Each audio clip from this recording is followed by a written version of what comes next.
El día de hoy tenemos el curso a cargo del doctor Aquiles Monroy, médico especialista en medicina interna y en medicina ocupacional y medioambiental, colegiado en el Consejo Regional Cuarto de Huancayo, ¿ya? También del American College of Physician Member ICOC, International Commission on Occupational Health, National Secretary 2018-2020.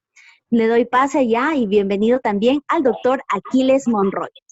Buenas noches. Mi agradecimiento en primer lugar al doctor Wilber Barzola por la invitación para este curso.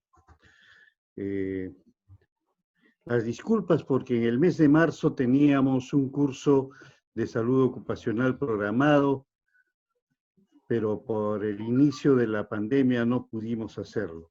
En primer lugar, quería conversar con ustedes para informarles que vamos a hablar sobre un tema muy puntual del momento, que es la vigilancia médica de los trabajadores en esta emergencia sanitaria. Para poder entrar en contexto, primero vamos a revisar un poco sobre el COVID-19, que es causado por el virus SARS-CoV-2, que es el virus que produce el síndrome de distrés respiratorio agudo del tipo 2. Ustedes tienen al lado izquierdo de la pantalla la información estadística actualizada al día de ayer del número de infectados que hay en el mundo. En primer lugar, Estados Unidos, 2.395.000. En segundo lugar, Brasil, 1.188.000. Vemos abajo al Perú en el número 6 con 264.000. De igual manera, en el lado derecho tenemos el número de muertes en el mundo, 484.000 muertes por esta pandemia, de los cuales 122.000 son de los Estados Unidos, 53.000 de Brasil, y Perú está un poco más abajo, está en el puesto número 14-15. Estamos en el Perú, está aquí, con 8.586 muertos. Y tenemos 264.000 casos confirmados. Esta estadística es llevada diario por la Universidad de Johns Hopkins, por una sección que se llama el Centro de Recursos de Coronavirus, que todos los días actualiza. Uno entra a la universidad y es muy fácil saber la información oficial de todos los países del mundo. El tema del COVID es que lo que vemos realmente es la punta de un iceberg. Vemos a la gente, a los pacientes que acuden a los hospitales y a los centros de salud, que es una pequeña parte. La gran parte de los infectados no son detectados, o porque están en atención en postas periféricas, médicos particulares. Esto se llama la atención primaria, es gente que tiene enfermedad muy leve a moderada, o sin síntomas. Se ha encontrado pues que el 50% de las personas que se infectan del coronavirus son asintomáticos. Es gente que está caminando en la calle y está contagiando. Esa gente nunca acude a ningún hospital ni a ningún médico. Entonces los que acuden son los que tienen enfermedades severas o los que están en peligro de muerte. En la China, igual que en el Perú, las estadísticas son parecidas. Fíjense, más o menos el 81%, tenemos la mayor información de la China porque ha sido el primer país que ha sido atacado por este virus. Entonces el 81% enfermedades leves, 14% enfermedades severas y solamente el 5% enfermedades graves. Fíjense que del total de los pacientes con virus, más o menos mueren el 2.3%. pero la mayoría de los que mueren, o sea, el 14.8%, en personas de más de 80 años y un 8% en la gente que está entre los 70 y los 79 años. Este es un esquema muy sencillo, el más fácil de entender, para ver cómo evoluciona la enfermedad en las personas. Aquí han clasificado 4 grupos: los que no tienen síntomas, los que tienen síntomas leves o moderados, los que tienen síntomas severos y los que tienen síntomas graves. Si ustedes ven en este cuadro, la mayoría de los síntomas en los grupos 2, 3 y 4 comienza más o menos al 5.º día. Los asintomáticos son contagiosos desde el primer momento que son contagiados. Son los más peligrosos en la comunidad, en la calle, en el trabajo. Es gente que no tiene ninguna molestia y desde el momento que se contagia, ya está contagiando a la gente. Es por eso que una de las herramientas importantes para prevenir esto es el distanciamiento social. Y también el uso de la mascarilla y también la higiene de las manos, porque persona que nos cruzamos en la calle, persona que conversa con nosotros, persona que viene a nuestra casa, no podemos saber si son asintomáticos, ese gran grupo. El grupo de los que tienen síntomas moderados, también los síntomas comienzan más o menos al 5.º día, hasta el 7.º día, desde el momento que se contagia. Es gente que tiene pues tos, dolor de pecho, dolor de espalda, y uno de los síntomas más frecuentes que yo he visto es alteraciones en el olfato y en el gusto. Pero también este grupo es contagioso desde el primer momento que se contagia. El tercer grupo de los enfermos es los enfermos que tienen síntomas ya más agresivos y están comenzando con una neumonía. Fíjense que prácticamente ellos comienzan rápidamente con síntomas agresivos: tos intensa, fiebre alta, persistente, dolor de pecho, dificultad respiratoria y prácticamente después de unos 3 o 4 días de que están con estos síntomas, van a tener que hospitalizarse. Y este grupo también es infectante desde el momento que se contagió, incluso cuando no tenía síntomas. El último grupo, el de los casos más graves, que es el grupo pequeño, comienzan los síntomas prácticamente severos desde el comienzo, el 5.º, 6.º día, y al 8.º, 9.º, 10.º día ya no puede respirar, tiene que ser hospitalizado y tiene que ser pasado a una unidad de cuidados intensivos, ser conectado a un ventilador mecánico, y en este grupo el 50% aproximadamente de los conectados fallece. Esta es otra forma de ver el virus.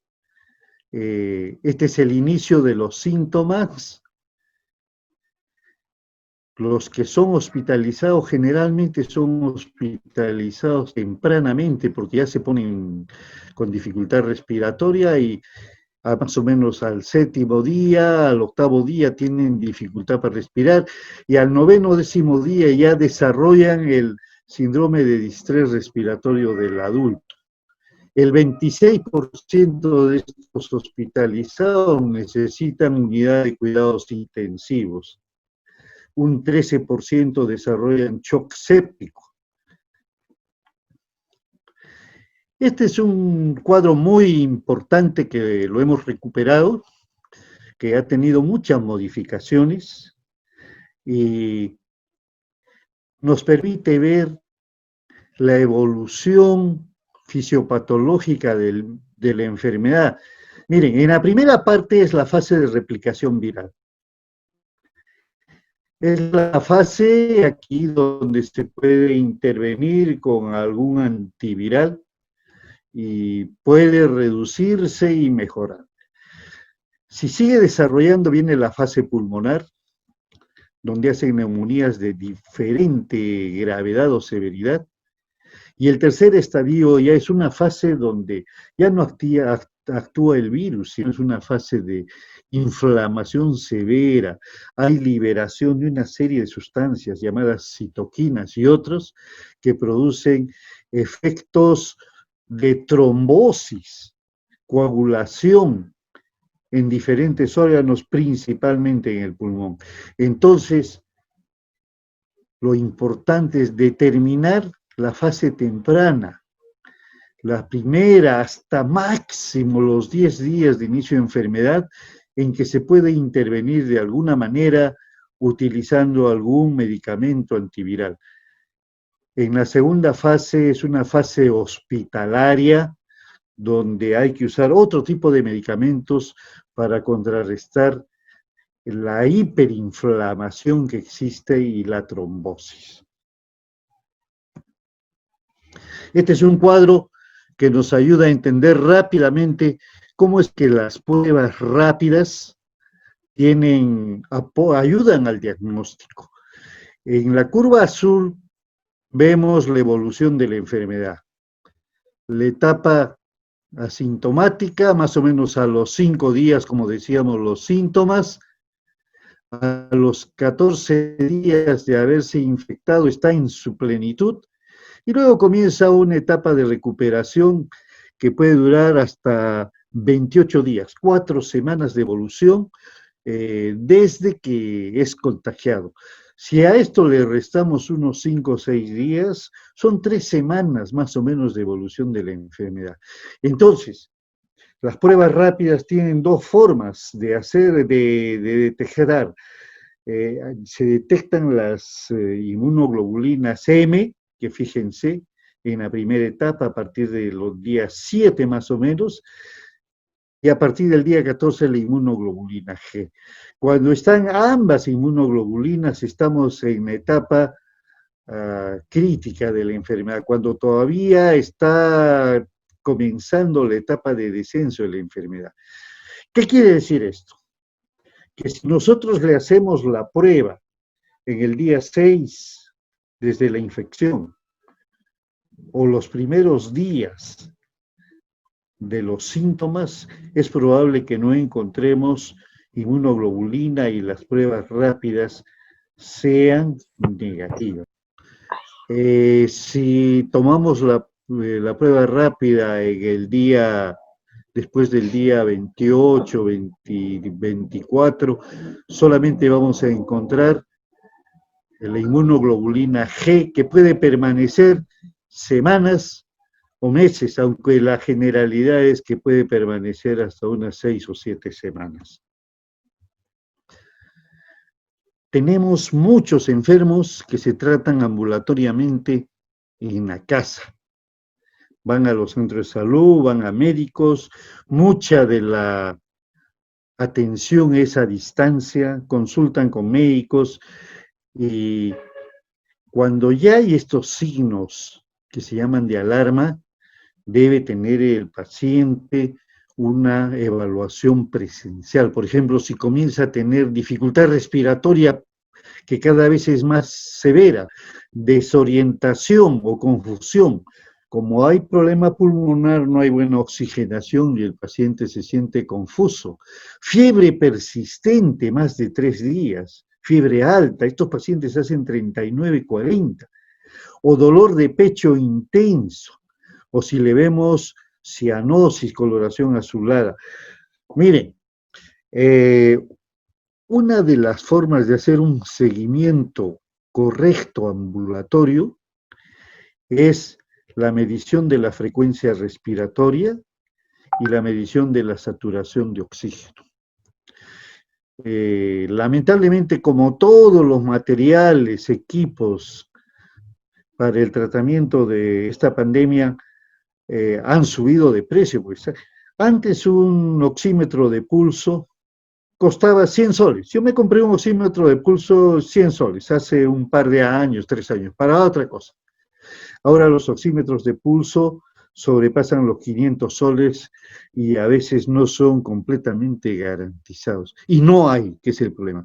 Pero a nivel del mar, una saturación de oxígeno menor de 90 es un signo de alarma. A nivel de la altura, por ejemplo, Huancayo, que está a 3.300 metros, la saturación de oxígeno habitualmente es cercana a esta normalmente. Entonces, el nivel de saturación para que sea de alarma debería ser un 80, 82%. En cambio, la frecuencia respiratoria es normal hasta 20, encima de 22 por minuto, es un signo de alarma. El Colegio Americano de Medicina Ocupacional y Medioambiental, donde pertenecemos nosotros, el 12 de junio ha hecho un resumen actualizado de los puntos más importantes de la enfermedad relacionado con los trabajadores. Y yo he recuperado de estos 6 puntos el punto 3, que tiene que ver mucho con el contagio en la comunidad. Ahí mencionan que hay 6 categorías en los cuadros clínicos de la enfermedad esta. Primero es el grupo de los asintomáticos, que no sienten nada durante toda la enfermedad. 2 es de los presintomáticos, es decir, antes de comenzar los síntomas, los 5 o 6 días antes, no tienen nada, pero están contagiando. En tercer lugar son los subclínicos, los que tienen una pequeña picazón en la garganta, en la nariz, un poquito de tos, y dicen, pues es una gripe. Ellos son también contagiantes. Esos 3 grupos son los grupos más peligrosos en la comunidad y en el trabajo, porque son los que permanentemente están contagiando y ellos no se percatan. Contagian en la familia, contagian con los compañeros de trabajo, contagian donde van, por eso es el uso de la mascarilla. En cambio, los grupos 4, que es infección respiratoria alta, los que hacen dolor de garganta intensa, con fiebre alta, dificultad para pasar los alimentos, estos sí son fácilmente diagnosticados. Es el grupo que es más fácilmente diagnosticado por los médicos. Incluso el mismo paciente dice, no me calma el dolor de garganta, estoy con fiebre, tengo COVID. Y en este momento, mientras no se demuestre lo contrario, persona que tiene fiebre, dolor de garganta persistente, es COVID, mientras no se demuestre lo contrario. El quinto grupo es el grupo de los que hacen infección respiratoria baja, hacen neumonías. Ellos casi desde el comienzo tienen mucho malestar y mucho problema respiratorio bajo, dolor de pecho y desarrollan neumonías, desde neumonías leves, desde neumonías intersticiales hasta neumonías con consolidación bilaterales severas. Ese grupo es candidato a ser hospitalizado. Y el último grupo es el que desde el comienzo desarrolla una enfermedad grave, desde que comienzan los síntomas, y prácticamente es el grupo que va a ir a hospitalizarse, y de ahí un 30% va a ir a cuidados intensivos. En este grupo, en esta revisión que hace el Colegio Americano de Medicina Ocupacional, en el punto 5, ha revisado la información que existe en la literatura mundial reciente, donde se ha encontrado pues que la luz solar inactivaría al virus en las superficies. Yo les quiero comentar, yo soy un médico ya de mucho tiempo. En las épocas del pregrado, a todos los médicos siempre nos han enseñado de que el virus no es un ser vivo, El virus es una partícula de un ácido ribonucleico o desoxirribonucleico rodeado de una capa de proteína y que el virus se activa, se replica, se multiplica cuando ingresa al interior de una célula. Ese era el concepto básico que siempre hemos tenido. Sin embargo, con la aparición del SARS-B2, han aparecido otros conceptos que hemos tenido que asumirlos y reaprender. ¿Qué quiere decir? Que el virus puede permanecer activo en algunas superficies, especialmente en superficies lisas, en superficies tipo metálicas, plástico. Muy difícilmente en la ropa, eso ya se ha demostrado, más en superficies lisas, y puede permanecer hasta 48 horas. Pero se ha visto también que este virus puede ser inactivado por la luz del sol, que podría dar algún tipo de radiación ultravioleta. Y podría este virus ser inactivado en las superficies al cabo de 8 minutos de acción de la luz del sol. Esto es importante mencionarlo porque nuestros amigos bolivianos, que son muy estudiosos de los problemas de la altura, nuestro amigo Gustavo Subieta y todo su equipo, han estado promoviendo la idea de que la altura no produce o produce menos efectos del virus, menos contagiosidad y menos severidad, y por consiguiente sería ideal vivir en altura.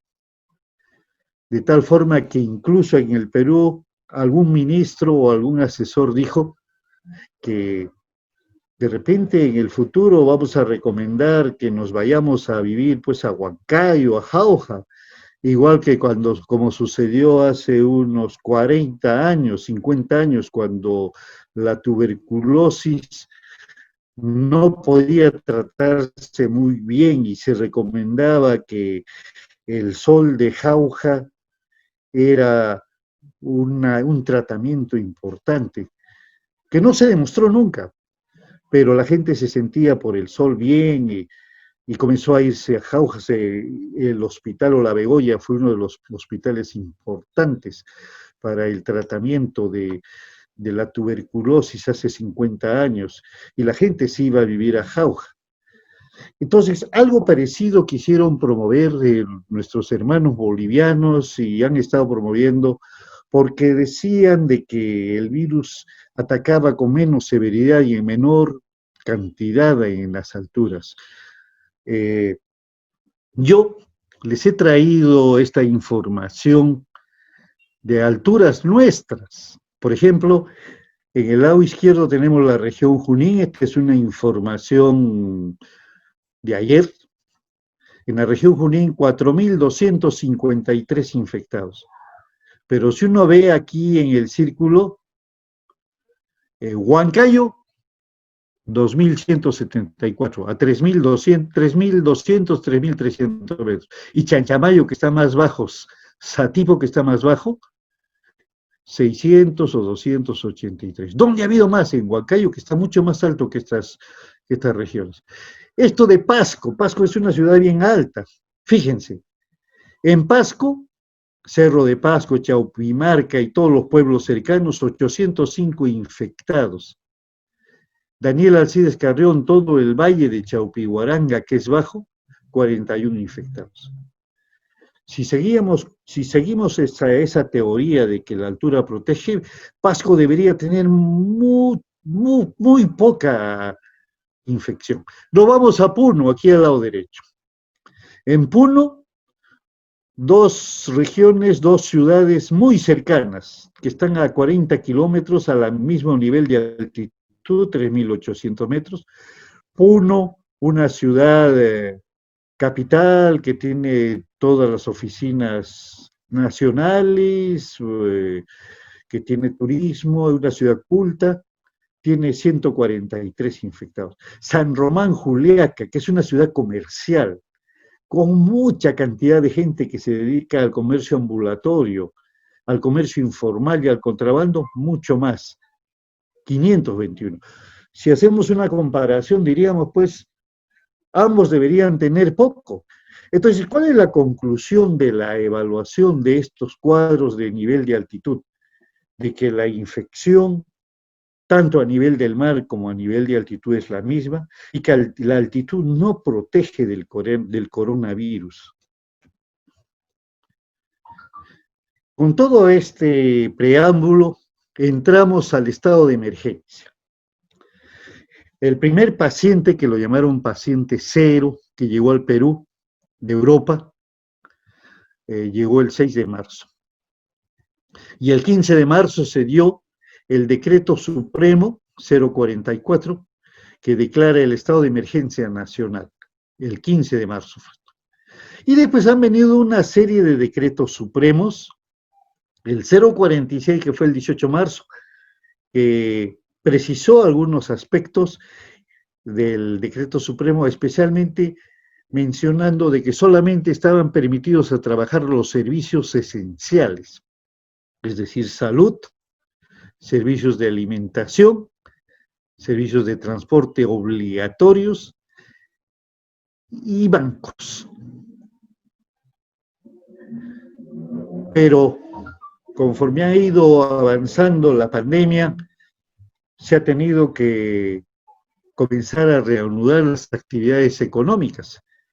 La fase 1 con el decreto supremo 080 del 2 de mayo, la fase 2 con el 101 del 4 de junio y un decreto intermedio que se llamó el decreto de la nueva convivencia, donde el anexo del decreto menciona otras actividades, como por ejemplo aquí en este 094 las actividades de salud, consultorios odontológicos, consultorios médicos, oftalmológicos, fisioterapia, etcétera, etcétera. De tal forma que se han ido incrementando estos decretos para normar la reanudación de las actividades económicas. ¿Y esto por qué? Porque con el decreto 044 se estableció el aislamiento social total, el aislamiento obligatorio con el toque de queda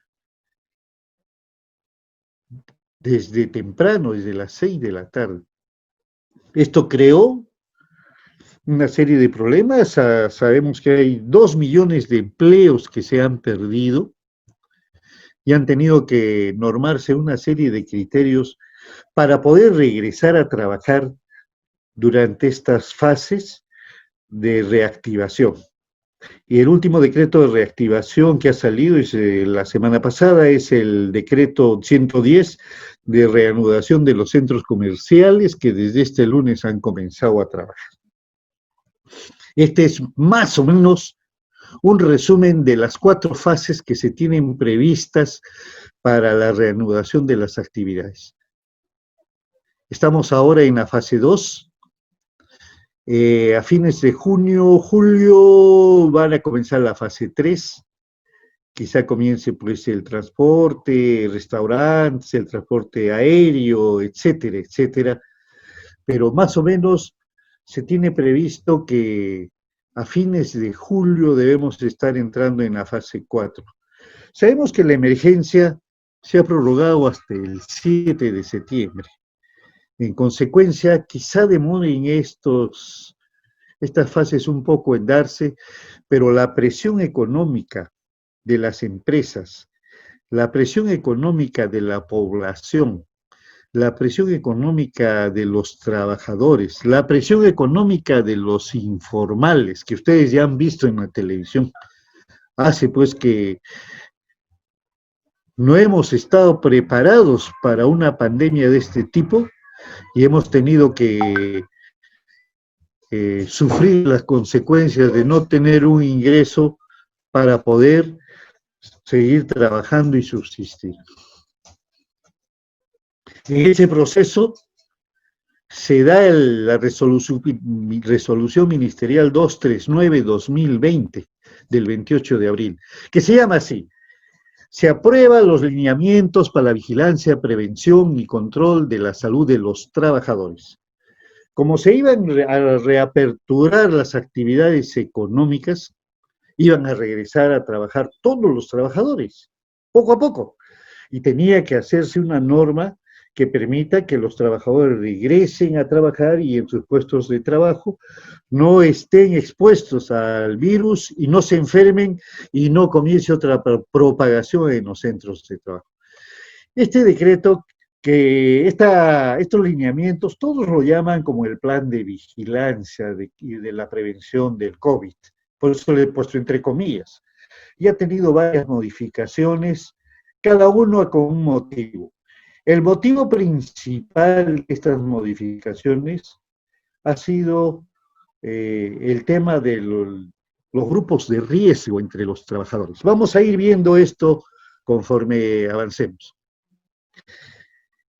Estos lineamientos o plan de vigilancia son obligatorios para todas las empresas formales para que presenten en el Ministerio de Salud y una vez registrado su plan de vigilancia, puedan ser autorizados para trabajar.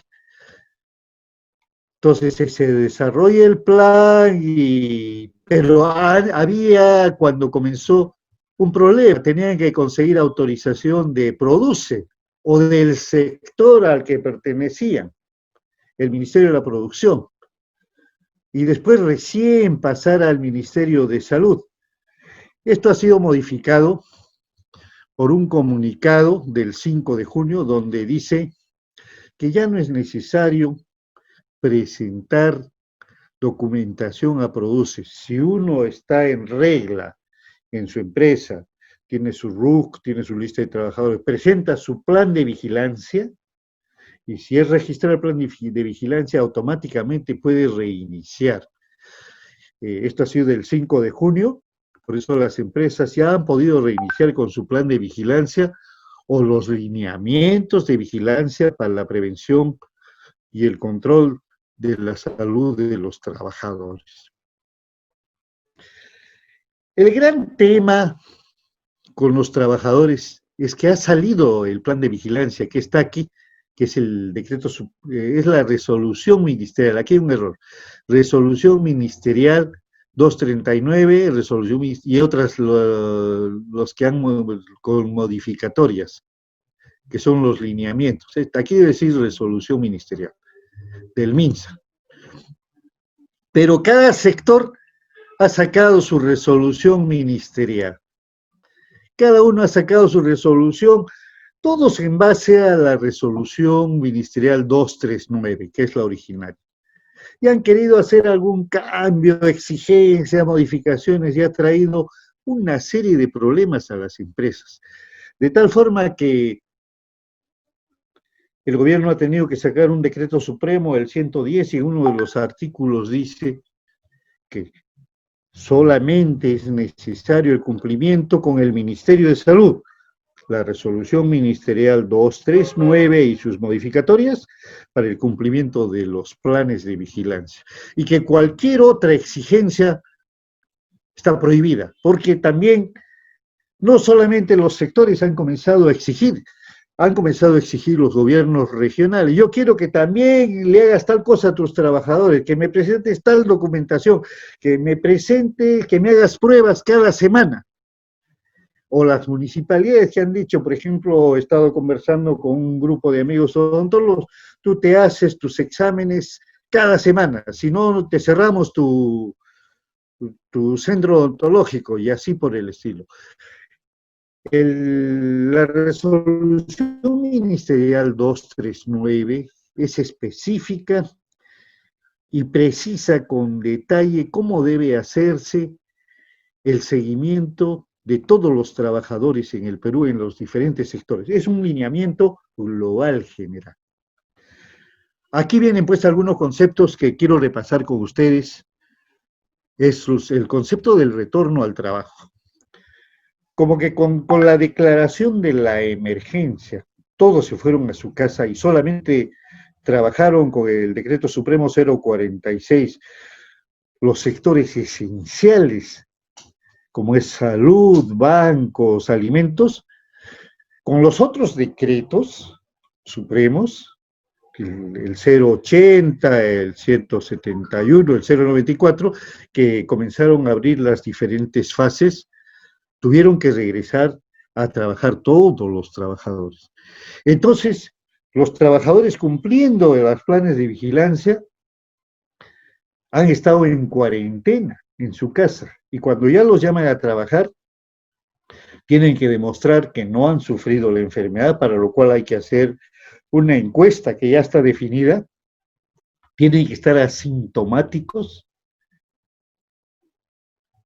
y se ha clasificado a los trabajadores en 4 grados de riesgo: bajo, mediano, severo, alto y muy alto. Los que tienen de mediano para arriba tienen que pasar una prueba para poder, una prueba rápida, que tiene que ser negativa para que puedan trabajar. Los de riesgo bajo, por ejemplo, el riesgo bajo es un trabajador que trabaja en una oficina, administrativo, o de repente un contador, o de repente un cocinero, o de repente alguien que trabaja en el sector minero y que está en un lugar aislado del resto de la gente. Esos son trabajadores de riesgo bajo. Ellos no necesitan hacerse el análisis. Entonces, los que regresan de la cuarentena se llaman trabajadores que regresan al trabajo. Los que por algún motivo, y hay muchos, yo estoy viendo varios, están trabajando normalmente, han regresado a trabajar y se enferman durante el trabajo, después de haber sido vistos en un hospital o por un médico, o haber tenido cuarentena en su casa, regresan y eso se llama reincorporación al trabajo, o sea, después de haber tenido la enfermedad. Y este grupo trabaja y regresa cuando está de alta y después de la alta tiene que ser visto por su médico de empresa ocupacional. 14 días después recién puede regresar a trabajar. Después de la alta epidemiológica, el alta epidemiológica es definido como 14 días después del aislamiento o posterior a una evaluación clínica individual o alta hospitalaria. Esto está bien definido en la 239. Como somos ocupacionales y trabajamos con los ingenieros de seguridad y salud ocupacional, con los higienistas, con los administrativos o empleadores, ellos están siempre pues acostumbrados al uso de los controles de riesgo. Esa es la famosa jerarquía que se utiliza para determinar el riesgo de alguna actividad. Y aquí los controles están clasificados. Primero hay que eliminar el riesgo. Si no se puede eliminar, hay que sustituir. Si no se puede sustituir, hay que hacer controles de ingeniería o hacer controles administrativos y al final los equipos de protección personal. Este proceso de controles nos familiariza a todos los que trabajamos en salud ocupacional, tanto médicos, ingenieros. Entonces, ¿se puede eliminar el virus? No. ¿Se puede sustituir el virus por otro? No. ¿Controles de ingeniería se pueden hacer? Sí. Y el gobierno ha hecho los controles de ingeniería estableciendo la cuarentena. En las empresas, cuando uno encuentra un trabajador, lo manda a cuarentena también con su médico. La desinfección de los ambientes, de las estructuras, también es un control de ingeniería. Control administrativo. Hay que mandar a teletrabajo a los grupos de riesgo. La distancia social es un control administrativo. El lavado de manos es un control administrativo. La disminución del aforo, etcétera, etcétera. Y los equipos de protección personal siempre al último, como en todo proceso de evaluación de un problema de riesgo en el trabajo. Entonces, los equipos de protección, la mascarilla, Los únicos que usan mascarilla N95 son los trabajadores de los hospitales.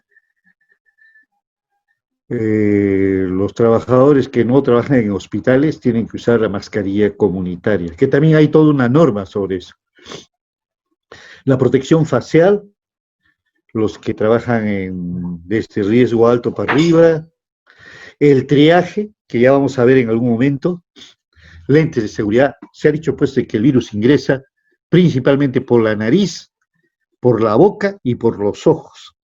¿Y por qué por los ojos? Porque los ojos están comunicados con la nariz, por las glándulas, por las comunicaciones lagrimales que hay entre los ojos y la nariz, los conductos lagrimales que permiten el drenaje de las lágrimas. Entonces, este es un concepto ocupacional que nos ayuda a comprender por qué es que se tienen que hacer todos estos procesos para controlar el virus. Y aquí tenemos otro concepto ocupacional muy importante. Tiene que ver con el grado de exposición al virus. Por ejemplo, aquí abajo es poco grado y con la edad. Por ejemplo, aquí vemos aquí abajo una persona que está con poca exposición al virus en el trabajo, pero es joven, el riesgo es bajo. Solamente tiene que usar su mascarilla.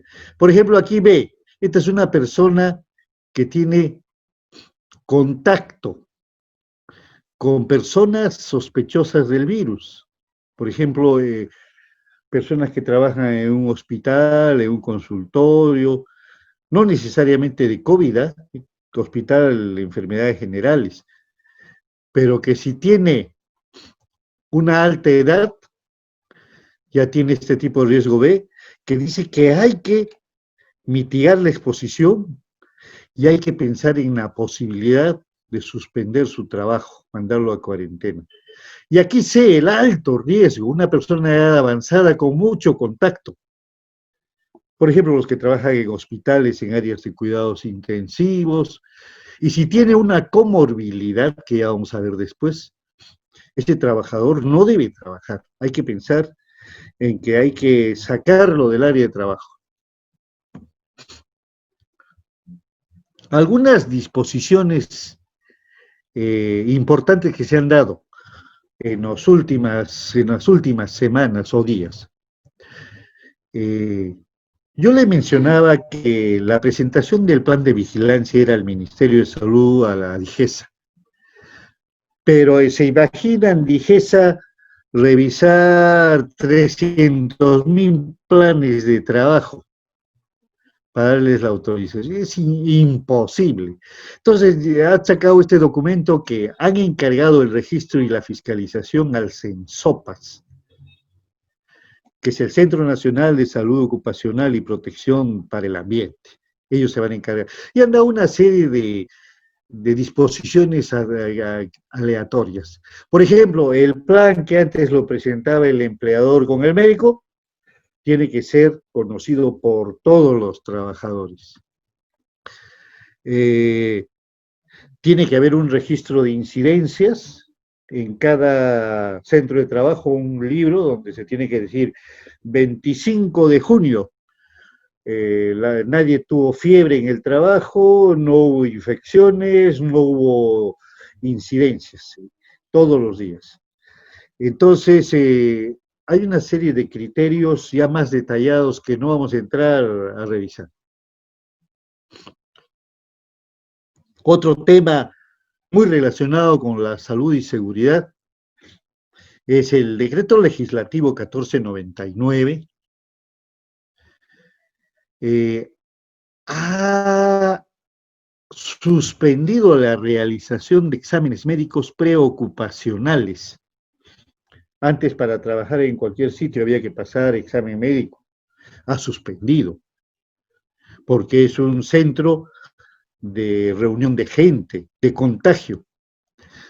Y solamente se harán los exámenes a los que ingresan por primera vez en un centro autorizado.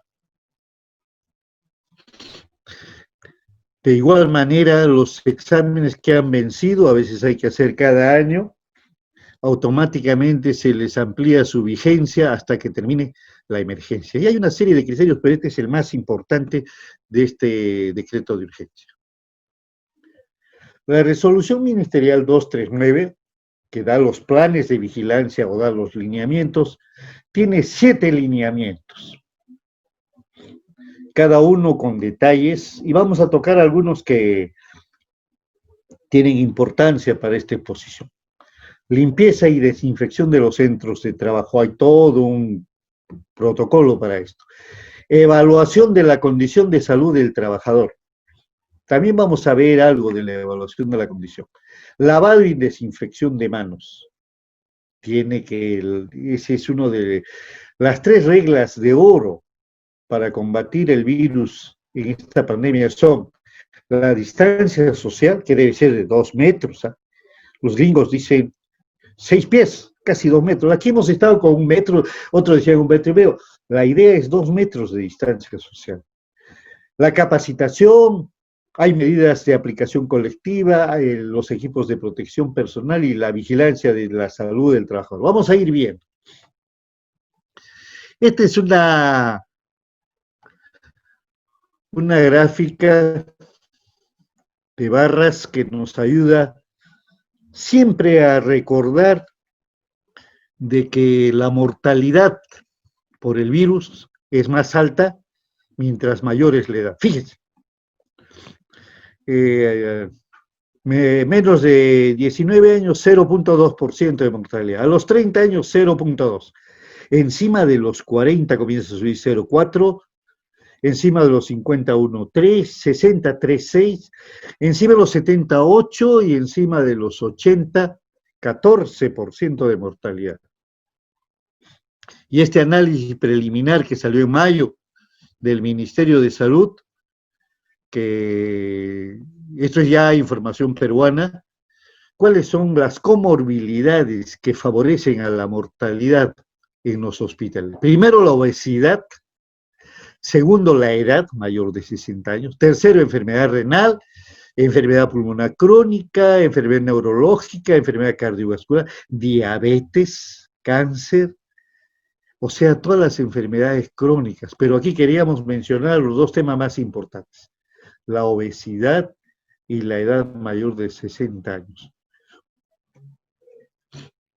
Y por eso han habido marchas y contramarchas en el Ministerio de Salud, han sacado una serie de resoluciones ministeriales, alertas, para definir quiénes son los que están realmente en riesgo, qué comorbilidades producen mortalidad. Por ejemplo, en edad, comenzaron con 60 años en la 239 y se ha terminado finalmente 65 años. Aquí hubo una serie de presiones empresariales y de sindicatos. Por ejemplo, un trabajador que tiene 61 años, al comienzo no podía trabajar, que era 60, pero era necesario para la empresa. Entonces, el empleador dijo, pero si él está sano, yo demuestro que está, que sea a los 65, subiera a los 65. El mismo trabajador, por miedo a perder su trabajo, decía, no, pero yo estoy bien, yo puedo trabajar. Total, al final ha terminado en 65. Igual era en la obesidad, al comienzo era obesidad simple, con más de 30 de índice de masa corporal, y ahora ha quedado en 40. Vamos a seguir viendo este tema. Estos son los grupos de riesgo legales para el regreso o reincorporación de los trabajadores después de la cuarentena. Los grupos que no pueden trabajar son 65 años, hipertensión no controlada, enfermedad cardiovascular grave, cáncer, diabetes mellitus, asma moderada o grave, antes era asma, no, ahora es moderado o grave, enfermedad pulmonar crónica, insuficiencia renal crónica, antes era crónica solo, ahora solo si tiene hemodiálisis, enfermedad o tratamiento inmunosupresor y obesidad con índice mayor de 40. Antes les decía que era 30, ¿no? Estos son los grupos de riesgo de trabajadores que si quieren regresar a trabajar, no van a poder hacerlo. Sobre la edad quería mencionarles que ha salido un decreto supremo donde ratifica la edad de 65 años, pero también pone 65 años es una edad en la que la persona no puede salir a la calle a caminar. Eso es lo que los franceses llamaron la cárcel de los ancianos, cárcel domiciliaria, prisión domiciliaria de los ancianos. Sin embargo, esto no se cumple porque todo el que tiene 60, 65 está saliendo en las horas que le es permitida, pero en el decreto supremo no permite. Pero siempre toda ley tiene su trampa. El 9 de mayo, ante los reclamos de algunos grupos de trabajadores y los empleadores principalmente, salió esta ley que decía, las personas que están en el grupo de riesgo mencionados anteriormente, estos grupos grandes de diabéticos, insuficiencia renal, obesidad, de edad mayor de 65 años, que quieren trabajar, pueden presentar una declaración jurada y con la declaración jurada que exoneran de responsabilidad al empleador pueden trabajar. Esto ha sido pues un problema grave, porque yo por trabajar puedo firmar cualquier cosa y el empleador se cuida, ¿no? Dice, no, él ha firmado su exoneración de responsabilidad. Si le ha dado COVID, a pesar de ser grupo de riesgo con comorbilidad, ya es culpa de él. Aquí tengo su declaración médica jurada, su declaración jurada, firmada. Y ha habido unos problemas varias semanas y después ha salido otra norma, la 099 de trabajo, que dice, ya se le va a aceptar al que presenta su declaración, pero que tiene que ser validada por el médico ocupacional. Eso a los médicos ocupacionales nos trajo un gran problema. ¿Cómo nosotros vamos a autorizar para que trabaje un grupo de trabajadores de alto riesgo, que tenga, digamos, 68 años, que tenga diabetes, que tenga hipertensión? Sabemos que si le da COVID se va a morir y le vamos a autorizar. Entonces, hasta ahora, a mí no me han pedido, pero de repente algún compañero le han exigido que valide esa declaración jurada, pero es un arma de doble filo, porque eso le exime de responsabilidad al empleador y le traslada la responsabilidad al médico ocupacional. Y generalmente el trabajador que firmó su exoneración de responsabilidad, después, o la familia dice, me han hecho firmar a la fuerza, por eso he firmado, porque si no, no me dejaban trabajar. Ese es un tema actualmente muy complicado y que va a traer problemas en el futuro. Para poder determinar algunos procedimientos para los trabajadores que están regresando, se han clasificado 4 riesgos en los trabajadores que están regresando a trabajar. Riesgo bajo es el contacto mínimo con la gente, ni siquiera con los asintomáticos. No hay gente que trabaja en el trabajo con limpieza, administrativos, operativos que a veces trabajan solos o muy distanciados, no tienen contacto con la gente. Riesgo mediano, todos los que trabajan en contacto con la gente. Por ejemplo, policía, serenazgo, educación, mercados, cajeras, supermercados, todos los que venden. Entonces, riesgo mediano. Riesgo alto, riesgo potencial de exposición al COVID. Por ejemplo, trabajadores de salud, centros de salud, hospitales que no son COVID, ambulancias, trabajadores de funerarias, trabajadores de limpieza COVID. Esa es gente de riesgo alto. Y de riesgo muy alto, los que están en contacto directo con casos de COVID, como por ejemplo en salud. Hay áreas de triaje de COVID donde médicos y enfermeros están recibiendo todos los de COVID. Están recibiendo pues cargas virales inmensas del virus. O los que trabajan en cuidados intensivos, los que intuban pacientes, los que toman muestras en los hospitales. los que manejan cadáveres, riesgo muy alto. Entonces, ¿qué dice la norma de vigilancia? Dice que los que tienen que pasar un examen antes de entrar a trabajar después de la cuarentena son de riesgo mediano para arriba. Los únicos que no pasan el examen de la prueba rápida son de riesgo bajo.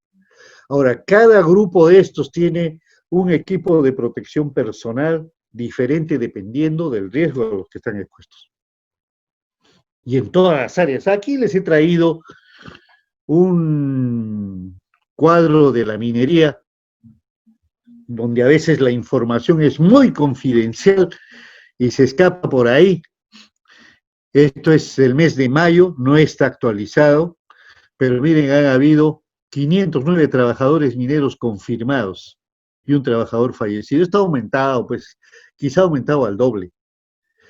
Entonces, cuando en un trabajo hay este tipo de problemas, a veces hasta se tiene que cerrar transitoriamente la unidad hasta que hayan cumplido toda su cuarentena. Hay todo un procedimiento.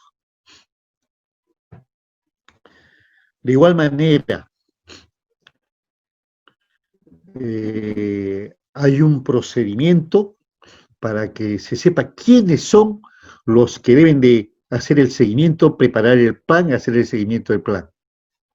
Han clasificado en 5 grupos de tipos de trabajo.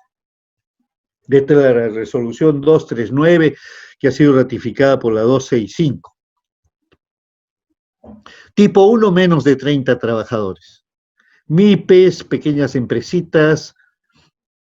Tipo 2, hasta 20 trabajadores, pero que tienen SCTR. Tipo 3, de 21 a 100 trabajadores. Tipo 4, de 100 a 500 trabajadores. Tipo 5, más de 500 trabajadores. Entonces, ustedes ven quién es el responsable de la seguridad y la salud. Tipo 1 es el empleado. Tipo 2, tiene que contratar su enfermera. Y ahí están las especificaciones a tiempo completo para que haya el seguimiento. En el de tipo 3, también tienen que tener una enfermera. Por ejemplo, una empresa de 60 trabajadores. Yo he visto un par de metalmecánicas. Tienen que tener una enfermera permanente. ¿Desde cuándo necesitan médico? Desde 100 trabajadores para adelante. Y más médicos ocupacionales mientras haya más de 500 trabajadores. Se hace un cálculo y y hay número de horas, todo está normal. Entonces, este es el momento en que los médicos ocupacionales pues tenemos trabajo. El que pueda hacer el trabajo presencial lo hará. Y el que solamente puede hacer trabajo a distancia también lo hará. Por ejemplo, yo estoy haciendo asesoramiento a distancia, porque conocemos con detalle el procedimiento. Pero actualmente todas las empresas o tienen que tener o enfermera o tienen que tener médico ocupacional para el cumplimiento de los planes de vigilancia durante la pandemia.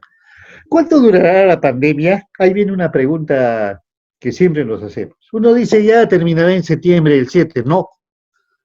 Estudios económicos internacionales mencionan, hacía, de que la Navidad más normal, entre comillas, que tendremos en el mundo será en diciembre del 2023.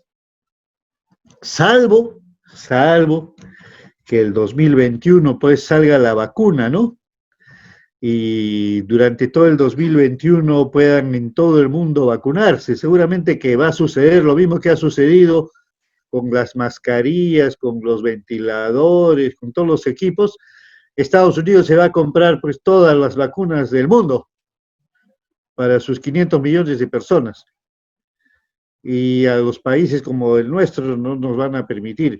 Ojalá pues que en el Perú puedan desarrollar la vacuna y de repente el 2021 podamos tener la vacuna disponible y podamos tener en 2022 ya sin emergencia, porque lo que se prevé es que el COVID va a tener picos, caídas, exacerbaciones, remisiones, épocas en que quizá volvamos a tener cuarentena, ya no tan estricta como ahora, aunque estudios recientes e informes de Europa dicen que el virus ha disminuido la potencia de su infectividad en el mundo, pero ese es en Europa.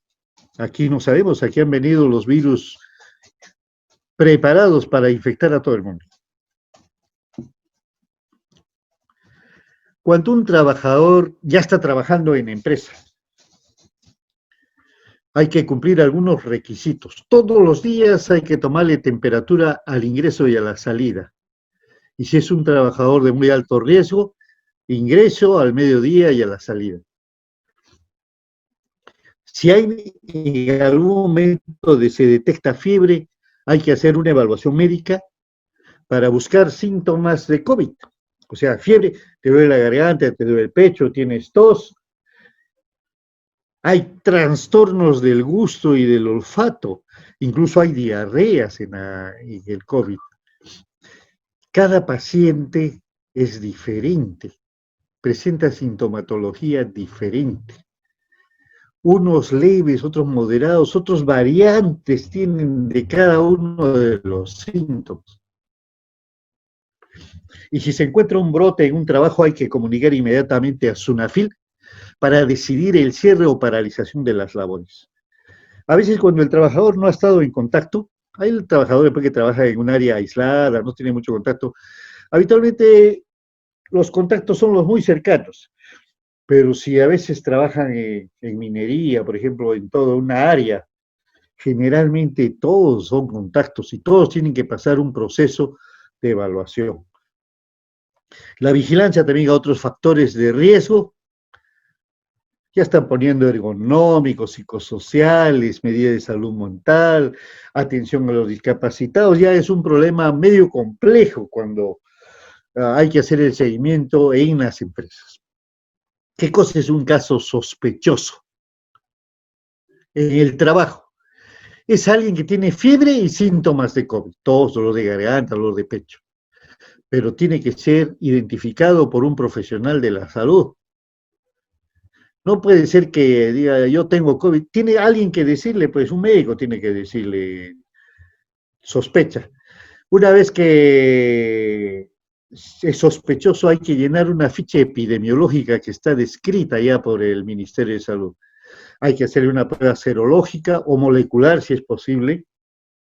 La prueba molecular es el PCR, muy cara, muy poco disponible en el mercado.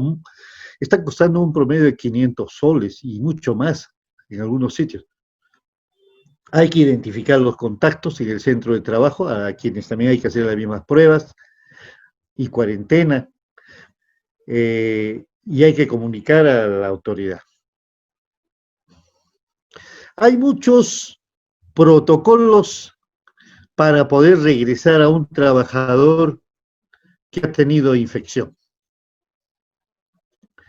Por ejemplo, el Ministerio de Salud para su gente, hay que presentar, dice, la alta extendida por el médico responsable. No es necesaria una prueba de laboratorio para indicar el alta médica. ¿Por qué? Porque la prueba molecular puede persistir por semanas o meses y el paciente estará asintomático. Igual, la prueba rápida, el IgG, puede persistir normalmente hasta 8 semanas, pero puede persistir hasta meses, de tal forma que el paciente está asintomático y está sano ya y sale con su prueba rápida positiva y su prueba molecular positiva. Entonces, alguien que ha tenido la enfermedad, que generalmente dura 2 o hasta 3 semanas, puede reincorporarse a su trabajo previa evaluación con su médico ocupacional 14 días después de haber tenido el alta del tratamiento o de la hospitalización. Este es otro protocolo del INCOR, donde se hacen una serie de pruebas, la mayoría después de 15 días del alta. Este es del Hospital Almenara. Igual, por ejemplo, vemos aquí trabajador sintomático, alguien que ha tenido fiebre, tos, le han hecho sus pruebas positivas, el alta es después de que 3 días ya no ha tenido fiebre y está bien. Y el aislamiento, 14 días después del alta. Le dan de alta y en el trabajo tienen que darle 14 días más porque existe la posibilidad de que pueda seguir infectando.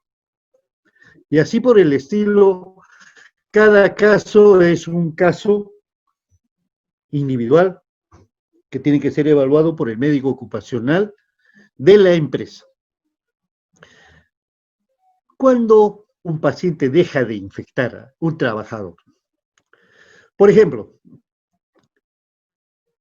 alguien que es manejado en domicilio, que es muy frecuente, yo tengo como 70 pacientes y trabajadores que estoy manejando por domicilio. Cuando ya terminan sus síntomas, después de 14 días ya no es contagiante. Esto quiere decir que ese es el tiempo que tiene que estar todavía en cuarentena. No es que ya no me molesta nada, ya puedo ir atrás, no, 14 días. El hospitalizado es dado de alta y 14 días más que sigue contagiando y después ya no contagia. El hospitalizado con fiebre alta, igual 14 días. El único que después del alta es el paciente que ha tenido un cuadro grave a los 28 días. Así llegamos a la conclusión, pues, de que las pruebas diagnósticas de COVID ayudan al diagnóstico, pero no ayudan al alta, no ayudan al seguimiento, pero no ayudan para otras cosas más que para el diagnóstico, porque el criterio de diagnóstico principalmente es clínico con apoyo de las pruebas del laboratorio. Por ejemplo, los anticuerpos se detectan desde los 4 a 6 días con IgM y desde los 7 a 10 días con IgG. Sin embargo, pueden aparecer más tarde, es muy atípico. Yo tengo varios pacientes que están con cuadro clínico, ya están 10 días y ya salieron negativo. Doctor, entonces no tengo, no. Tú tienes COVID y te trato como COVID y vas a seguir en cuarentena porque clínicamente eres COVID, porque existe este tema de que los anticuerpos pueden salir negativos o pueden salir tardíamente. Y al final dice el alta no requiere pruebas, porque puede ser también positivo. A alguien le dan de alta y está positivo, pues dice, ¿por qué me han dado de alta si sigo siendo? Porque puede persistir. Las drogas pueden persistir, las pruebas pueden persistir.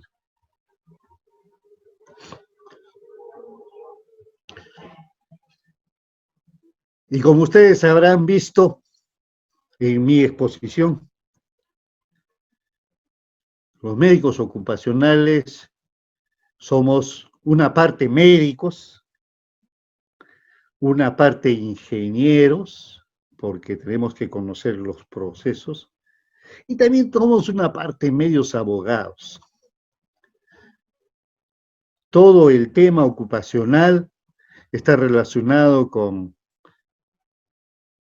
resoluciones ministeriales, resoluciones supremas, decretos de urgencia, leyes, y esta es la jerarquía legal en salud ocupacional. Porque hemos tenido problemas. Salió una norma que es una resolución ministerial, que está aquí, que es un acto administrativo. Pero después sale una norma que contradice a la resolución ministerial, que es un decreto supremo. Entonces uno dice, ¿cuál vale? Vale pues la que tiene mayor jerarquía legal, vale el decreto supremo. Entonces el que ha hecho la resolución ministerial después saca otro decreto supremo para poder equiparar al decreto supremo que lo contradecía. En este proceso de la pandemia hemos tenido y seguimos teniendo emisión de resoluciones ministeriales del Ministerio de Salud, del Ministerio de Trabajo, del Ministerio de la Producción, del Ministerio de Energía y Minas, que acaba de sacar ayer una resolución ministerial que está modificando sus protocolos, eh, cantidades, a veces cada 3 días, cada 4 días, la que modifica hoy día, modifica de hace 3 días, y mañana sale otra que precisa un artículo de lo que salió ayer, y estamos así. Entonces, para nosotros es muy importante desde el punto de vista legal respetar la jerarquía legal en salud ocupacional, porque la salud ocupacional es un proceso que cuida la salud de los trabajadores, es multidisciplinario. Participamos en la salud ocupacional los médicos, los ingenieros, los abogados, los trabajadores sociales, las enfermeras, los empleadores, los trabajadores. Y para ir recordando finalmente algunos aspectos para la vida de los trabajadores y la vida diaria. ¿Dónde están los puntos de infección? En los hospitales muy altos, hospitales, transporte público, reuniones familiares, bares, eventos religiosos, eventos masivos, plazas de mercado, gimnasios. Hoy día, al mediodía, he visto que un alcalde, un gobernador regional ha organizado una actividad llenado de gente, la plaza.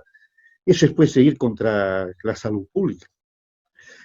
Alto, ascensores, bancos. A mí me da mucha pena ver la cola del Banco de la Nación con personas de altísimo riesgo, personas mayores, formando cola en cuadras, tratando de ingresar por la puerta sin conservar la distancia que debe ser de 2 metros, todo por cobrar pues a veces una pequeña cantidad, ¿no? Pero es de grupo alto los bancos. Los supermercados que han comenzado a trabajar, las tiendas de comerciales son altos. Prácticamente nosotros tenemos que cuidarnos todos. Grupo alto medio, salones de belleza, oficinas con cubículos de 2 metros. Medio farmacias. Me da mucho gusto que las farmacias hayan colocado unas cintas que permiten aislar al comprador de la vendedora y de la cajera, aunque en el momento del pago, con la tarjeta o con dinero, uno se acerca, pero es muy rápido la cercanía. Y riesgo bajo, vías públicas, excepto pues los paraderos y los buses que están llenos. Por ejemplo, el día martes que hubo el paro del sistema de transporte, esas combis donde entran 14 pasajeros tenían 20 pasajeros, estaban mirándose uno a otro los pasajeros, y seguramente que dentro de 10 días o una semana vamos a tener un pico alto de infectados por este día que hubo el paro de transporte. Un recordatorio final de las 3 reglas de oro para poder cuidarnos del COVID, tanto en el trabajo como en la comunidad. Está en rojo la distancia social 2 metros. No importa que nos digan que estamos locos. Yo cuando camino en la calle y viene alguien y que no se va a un costado, yo me salgo de la pista y me alejo. Pensará que estoy loco, pero es la única forma. Alguien se me acerca impensadamente, sin darse cuenta, yo me alejo. Tenemos que tener en la mente la idea que la distancia es uno de los instrumentos que nos va a salvar. Igual, el uso de la mascarilla, ustedes ven aquí, cuando nadie usa mascarilla la probabilidad de contagio es muy alta, cuando usa uno es alta, cuando usa el que está contagiado, media, cuando usan los dos, el contagio es mínimo. Y cuando uno está en su casa, no hay contagio. Entonces, la idea de quedarse en casa es por esto, por el tipo de contagio. Y el otro tema que estoy viendo mucho en las calles, e incluso por autoridades, algún ministro lo he visto al comienzo con esto, están usando estas mascarillas con válvula, que están contraindicados. Estas mascarillas que tienen válvula permiten impiden el ingreso del aire, pero permiten la salida. Eso quiere decir que una persona que está contagiada usa esto, está botando pues, por la mascarilla, por la válvula, está botando el virus. Esto no debe ser. Yo no sé a quién es el que les vende, y son caras esas mascarillas. He visto incluso mascarillas de tipo industrial, como usábamos nosotros en la Oroya cuando entrábamos a áreas de contaminación de plomo, arsénico, cadmio. Ese tipo de mascarillas son para impedir el ingreso del aire, pero permiten la salida del aire por las válvulas. Están prohibidas para el caso de COVID. Y aquí algunas medidas, algunas soluciones para la desinfección.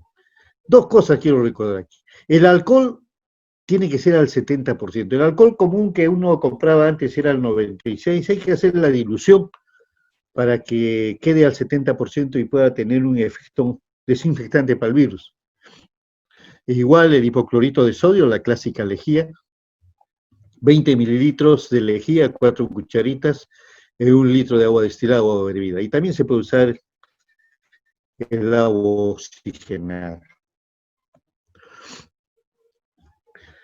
Aquí vamos a ir terminando ya algunas implicancias laborales relacionadas con la emergencia sanitaria. El trabajo remoto es un nuevo tipo de trabajo que hemos comenzado a popularizarlo. Los grupos de riesgo. Hoy me llamaba un amigo médico que me decía, mira, yo tengo 66 años. ¿Y qué hago? Me dicen. Y yo estoy ahorita en cuarentena, en mi hospital me han dicho que me vaya a mi casa y que me van a llamar cuando ya pase la cuarentena. Dame un consejo. ¿Cuál es el consejo para una persona que pertenece al grupo de riesgo? Y si tiene una comorbilidad, peor, más de 65, más de 60, peor. Yo le he dicho, mira, tienes que extender al máximo tu cuarentena legalmente. 2, si no te quieren ampliar, tienes que pedir permiso sin goce de haber. Pide por 1 año o 6 meses, a ver qué pasa hasta diciembre. 3, si no es posible nada de eso, si yo quiero seguir viviendo, renuncia, pues, ¿no? Y tienes que reinventarte y dedicarte a otra actividad con más seguridad, ¿no? Entonces, la licencia con goce de haber va a terminar en cualquier momento. Esto fue dado por el decreto de urgencia 026. Modificación de los turnos de trabajo. La 029, el decreto de urgencia, el empleador puede, en coordinación con su trabajador, modificar el sistema de trabajo, el horario de trabajo, en forma escalonada, adecuarse para que exista la mínima posibilidad de contagio. Suspensión perfecta de labores, el gran tema en este momento. La han ampliado hasta 1 mes después de que termine la emergencia. Pero muchos empleadores pues se están aprovechando de esta norma para dar por terminada la relación laboral. Trabajadores con discapacidad tienen que ser pasados a trabajo remoto o licencia con goce. Seguridad y salud en el trabajo. No hay exámenes médicos, ya lo habíamos mencionado. Los representantes de los comités de seguridad que tienen que elegirse cada año quieren que se prolonga su mandato y las capacitaciones presenciales solamente para trabajadores nuevos o que cambien de puesto de trabajo. También hay una posibilidad de que los trabajadores que tengan un familiar cercano con COVID y que necesiten cuidado, porque un trabajador con COVID en la casa tiene que tener una persona que le esté, que lo esté vigilando, que le dé su medicación, que le dé su alimentación, que lo ayude a ir al baño, que lo ayude a acostarse, que vigile su sueño. Es todo un tema, un trabajador que está en la casa y está bajo el cuidado de la familia. Y alguien que se arriesgue, pues, ¿no? Con todos los riesgos a atender. Tiene que ser un hijo.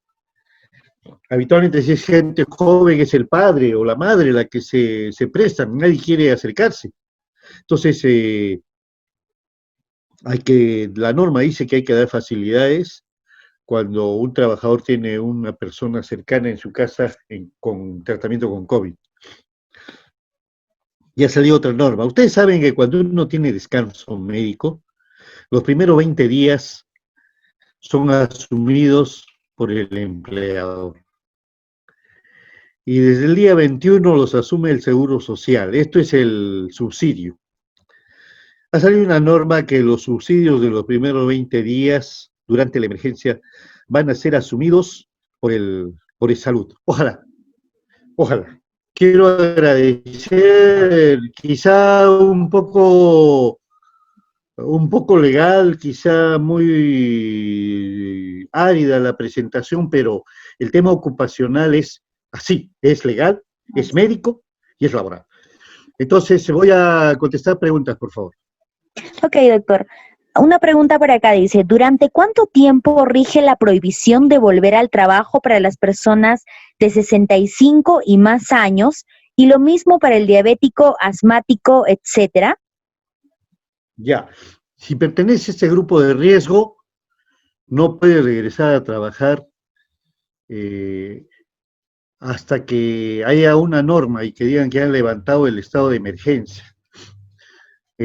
Salvo que el trabajador quiera trabajar, y hablábamos de una declaración jurada, pero si el trabajador quiere cuidarse, tiene que alargar al máximo el descanso, no el trabajo remunerado, porque está en el grupo de riesgo. Tiene que demostrar que está en el grupo de riesgo.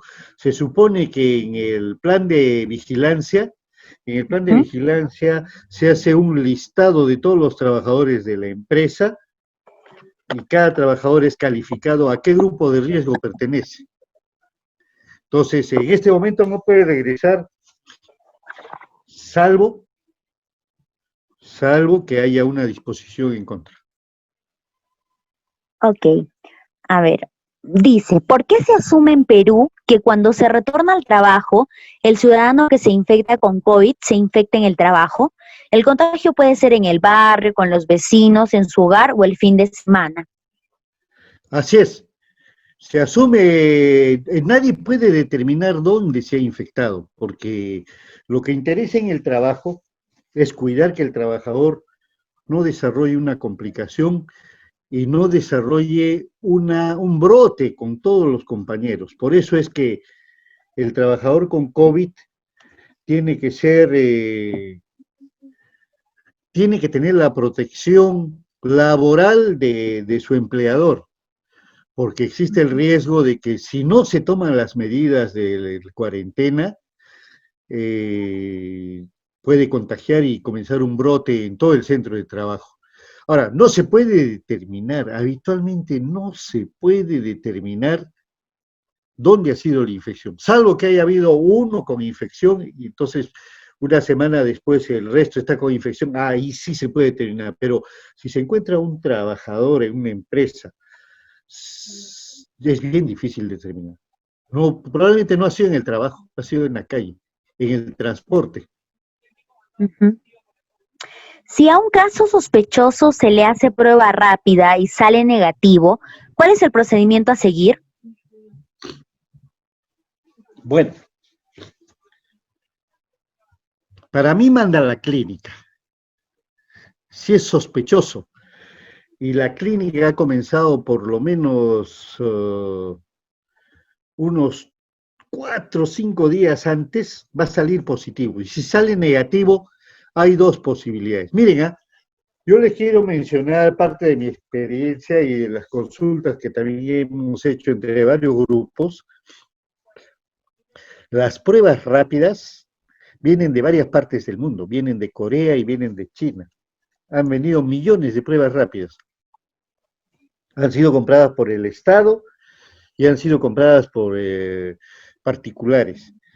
Hay una lista que por ahí está circulando de más o menos 80 laboratorios chinos y coreanos de prueba rápida. De esos 80, el 80% son no autorizados, ni por la DIGEMIT, ni por DIGESA, ni por Estados Unidos, ni por su propio país. Entonces, existe una gran posibilidad de que podría ser un falso negativo también. Entonces, ¿yo qué hago? Tengo un falso negativo, lo trato como COVID, sigue como COVID, y después de unos días prudenciales le hago otra prueba rápida, esperando de que ya se haya cumplido una semana de síntomas o un poquito más, y básicamente para confirmar nomás el diagnóstico. Ahora, si sale negativo por segunda vez, yo le tomaría una prueba molecular, si estoy con la idea de que quiero confirmar. Entonces tengo que tomarle una prueba molecular que está un poco difícil y se supone que esa es la prueba que va a dar el diagnóstico. Le escriben, doctor, por acá, a ver, Hernán Espejo, para agradecerle desde Chile, y dice, solo corroborar lo que dice el doctor, porque en Calama, ciudad que queda a 2.500 metros sobre el nivel del mar, existe una alta tasa de letalidad COVID en diferencia a ciudades similares a nivel del mar. Qué bien, muchas gracias. Muchas gracias, doctor Espejo de Calama. Creo que por ahí está la gran empresa del cobre que ha tenido también infectados. Y saludos a Chile, doctor Espejo.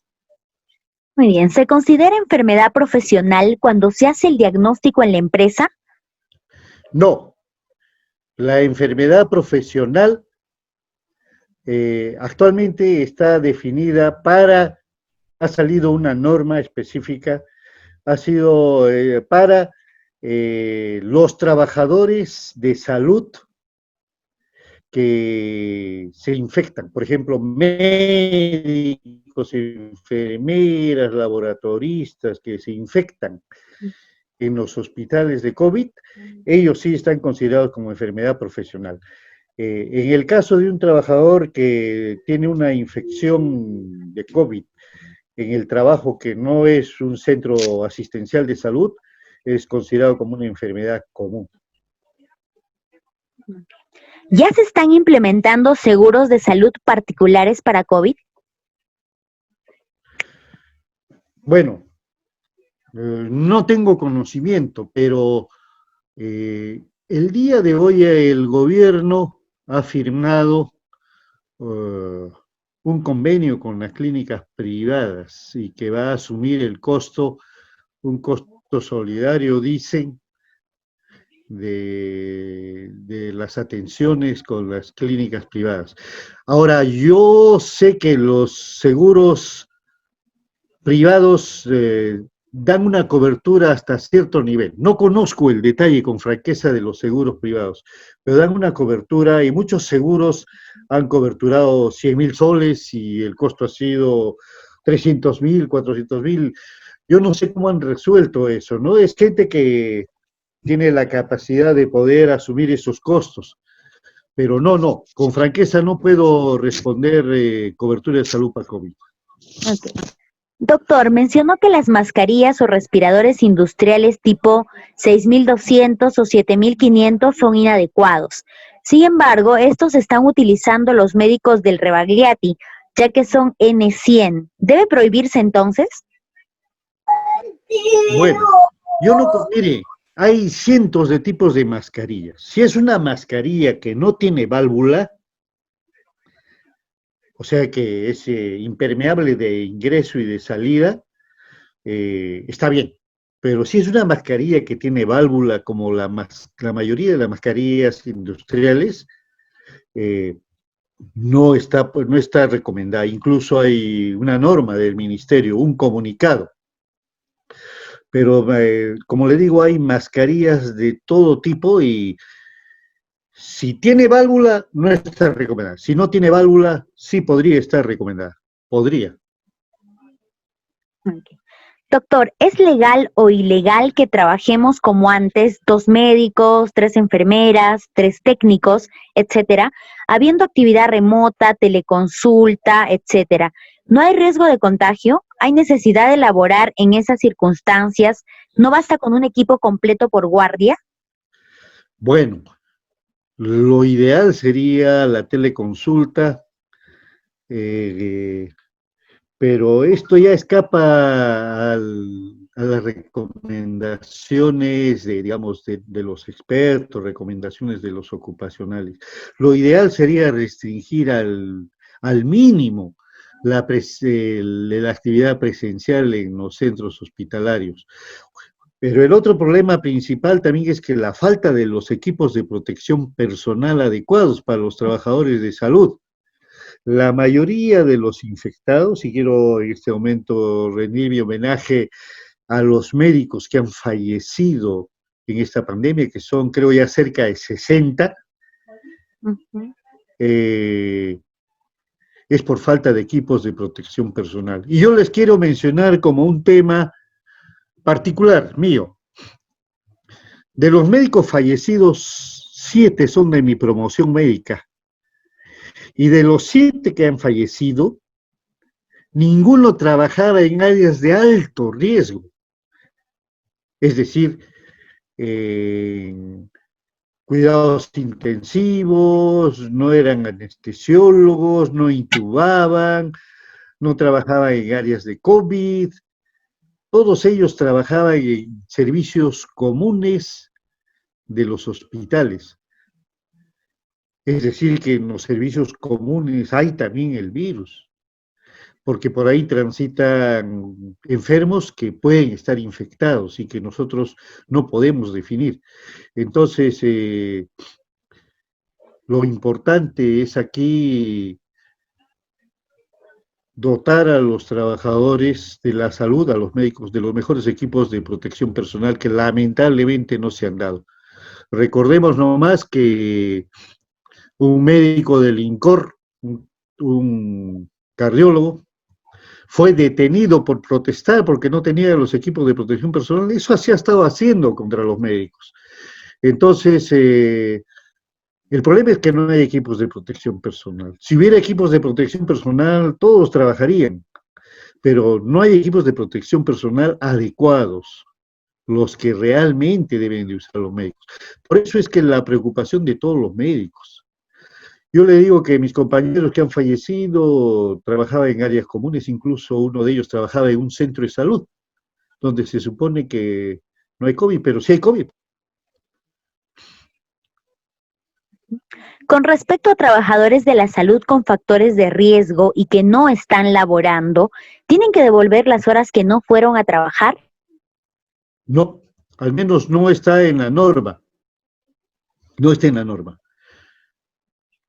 ¿Qué No van tan a poder devolver. importante, Sí, qué tan importante sería la placa radiográfica para poder determinar el estado de la enfermedad?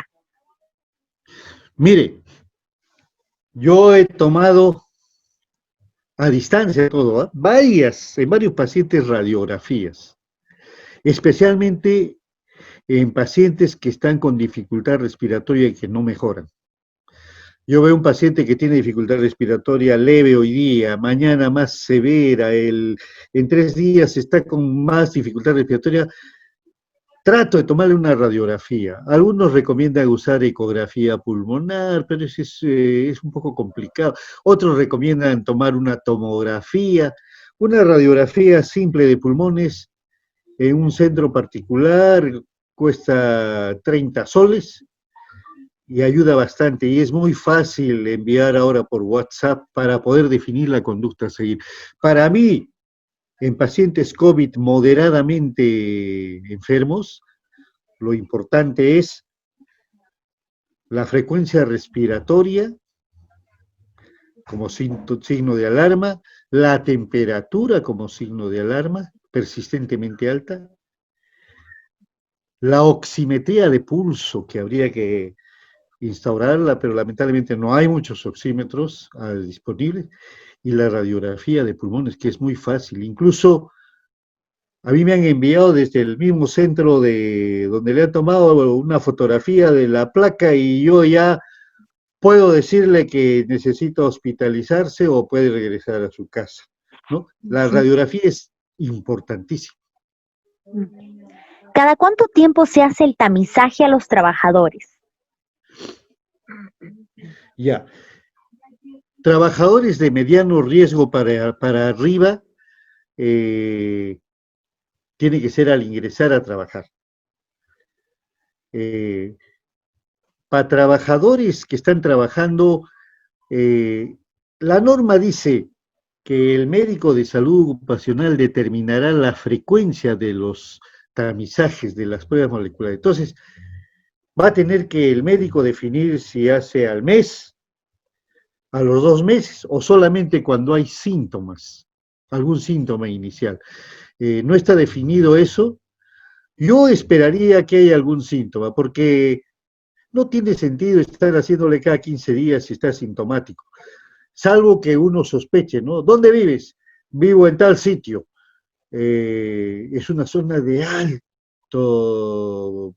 alta frecuencia del virus allá. ¿En qué vienes? Vengo en combi, vengo en micro, vengo en taxi. Entonces yo voy verificando y puedo determinar. Pero hacer un tamizaje total, quizá si esto sigue empeorando y pasa un mes y aumentan el número de casos, quizá podría tomarse una decisión. Depende también mucho del apoyo del empleador, porque los tamizajes en el Ministerio de Salud y en el Seguro Social están muy complicados, incluso para una prueba rápida. Respecto a la reinfección laboral, ¿qué medidas debemos tomar? La reinserción laboral, primero el certificado médico del médico tratante. Se refiere eso al trabajador que ha sido tratado por COVID o ha estado en cuarentena por COVID. Hay que tener un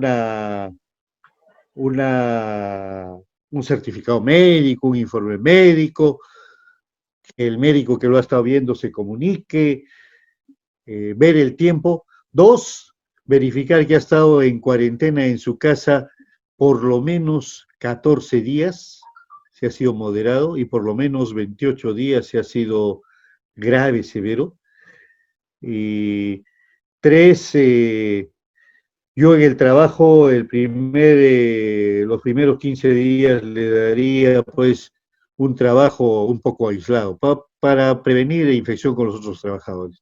Este es un manejo individual, es muy complicado decir reglas, incluso algunos trabajadores han asumido, ya está enfermo, vamos a darle un mes más que se cuide en su casa. Y les dan pues un mes más para que siga con su salario, ¿no? Otro no, tiene que regresar a trabajar, pero tiene que cumplir la norma. Sí, pues a ver, ¿cuántos días? 14 días, ya, 14 días y regresa a trabajar porque yo lo necesito. Entonces, en este momento es muy complicado decir fechas, pero el médico ocupacional va a tener que conversar con el empleador, conversar con el trabajador, tener la documentación de la alta médica, estar bien informado y en esas circunstancias va a tener que decidirse. El tema en el COVID es que es un problema, no es un problema, es un tema reciente. No se tiene experiencia escritas, las normas se están haciendo y rehaciendo permanentemente.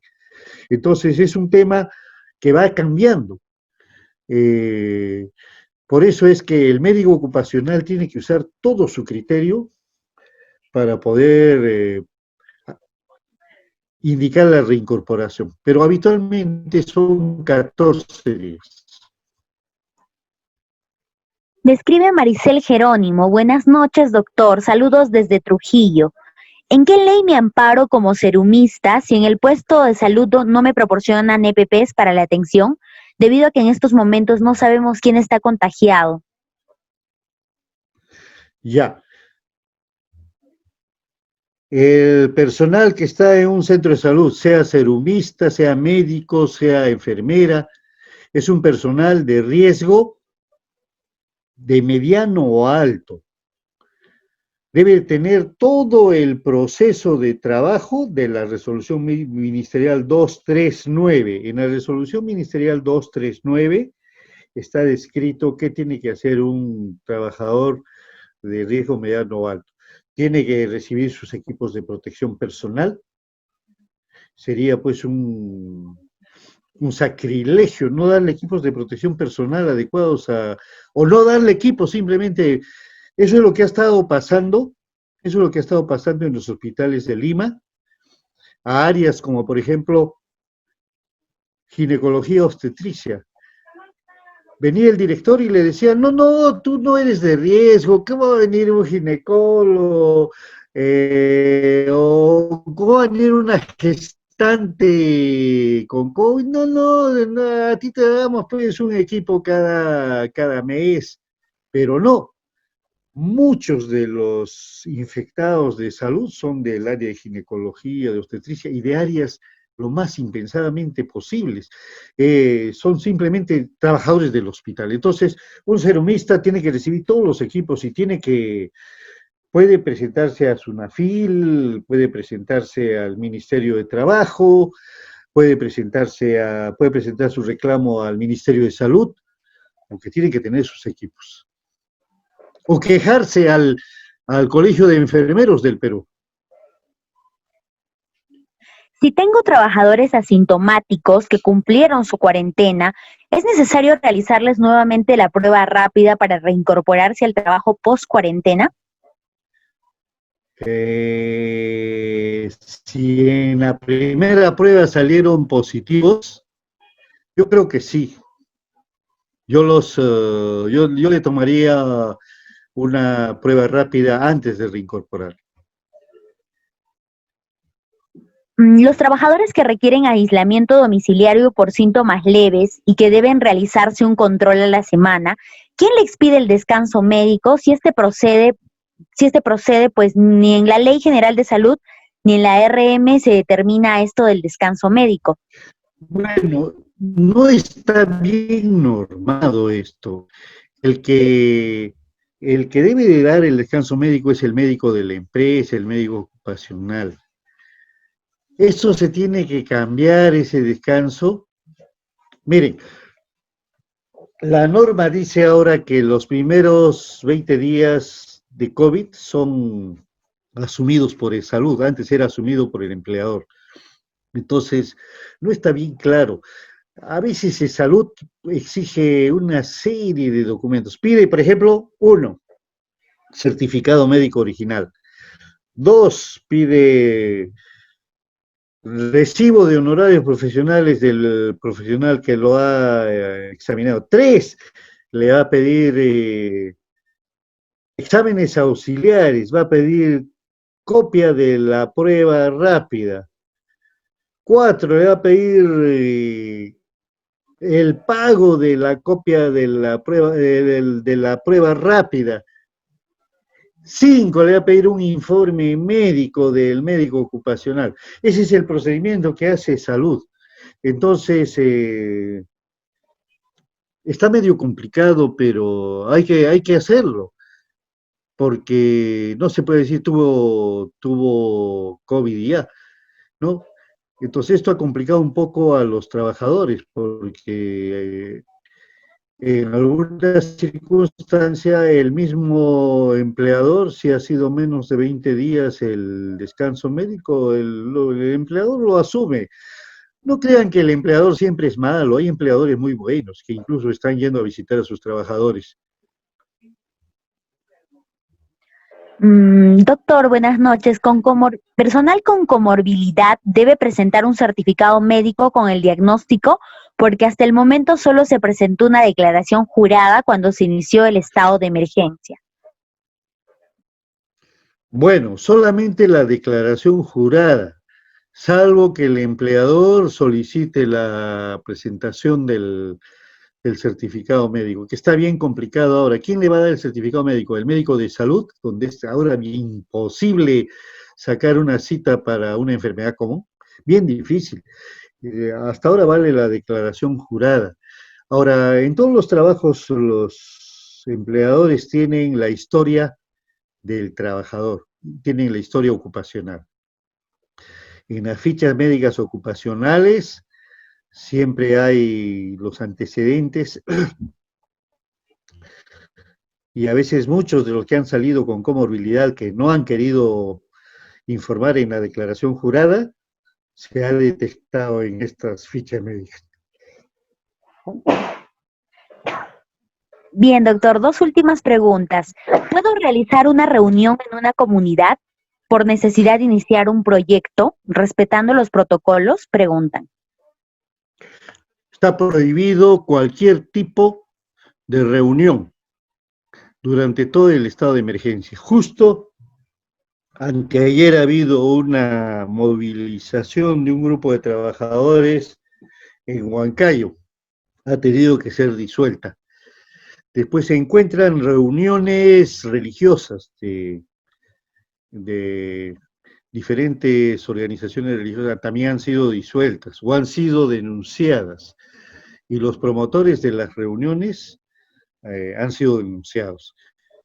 Entonces, mientras estamos en estado de emergencia, preferible hacer reuniones de tipo virtual. Por último, doctor, ¿quién costea el valor de las pruebas rápidas y los PCR? Bueno, teóricamente debe de costear el Estado, el Ministerio de Salud. Una prueba rápida, el costo normal es $6. Y una prueba molecular debe estar costando 190 soles, o sea, 18 soles y 190 soles.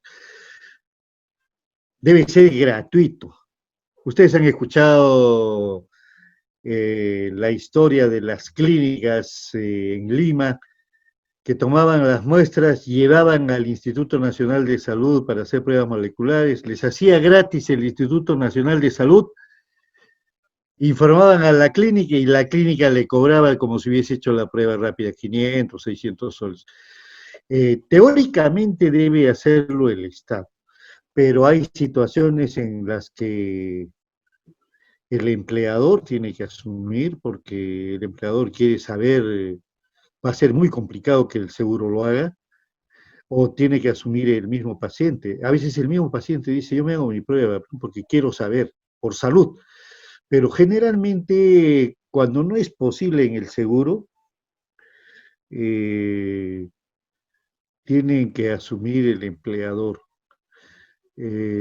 Lamentablemente nuestro sistema está colapsado, está corrompido, incluso tenemos conocimiento de pruebas rápidas falseadas que están haciendo. Por ejemplo, le comento, en el mercado de frutas de Lima,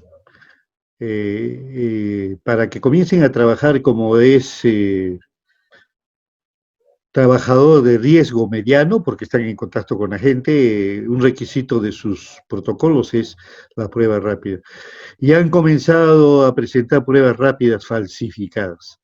Entonces, se ha llegado a un estado de corrupción tremendo sobre todos los materiales, equipos del convenio, de la pandemia, que a veces hay que tener un poco de cuidado.